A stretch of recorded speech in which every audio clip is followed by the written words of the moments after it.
ආයුබෝවන් ගැමිගෙදර recipe YouTube channel එකට ඔයාලව ආදරෙන් පිළිගන්නවා. අද මම ඔයාලට කියලා දෙන්න හදන්නේ රසම රස අල බෙදුමක් හදාගන්න විදිය.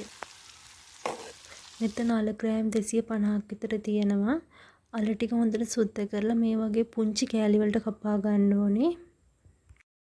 අපට ඕන කරනවා පොඩිවට කපාගත්ත බීලුණු ගෙඩියක්, මිරිස්, කරවල, රම්පේ, කරපිංචා.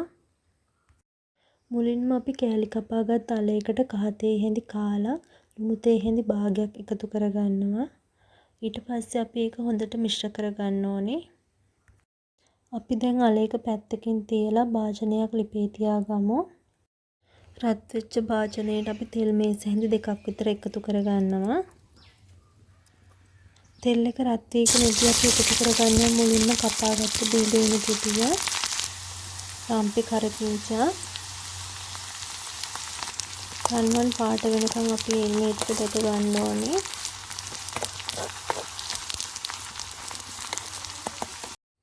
අපි ඒත් එක්කම එකතු කරගන්නවා කපාගත්ත මිරිස්, කරවල. හොඳ සුවඳක් එනකන් අපි මේ ටික හොඳට තෙම්පරාදු කරගන්න ඕනේ. අපි ඊට පස්සේ එකතු කරගන්නවා කෑලි මිරිස් තේ හැඳි එකක්, මිරිස් කුඩු තේ හැඳි කාලක්, 3-5 කුඩු තේ හැඳි කාලක් එකතු කරගන්න ඕනේ. මේ විදිහට අපි තෙලේ මිරිස් 3-5 බැදගත්තාම හොඳ රසක් එනවා. ඒ වගේම හොඳ සුවඳක් එනවා. අරන් තියාගත්ත අල ටික අපි එකතු කරගමු. ඊට පස්සේ අපි අල එක හොඳට මිශ්‍ර කරගන්න ඕනේ. අලවල තෙල් තැවරෙන විදියට. අපි ඊළඟට එකතු කරගන්නවා අලයකට වතුර කෝප්ප කාලක් විතර.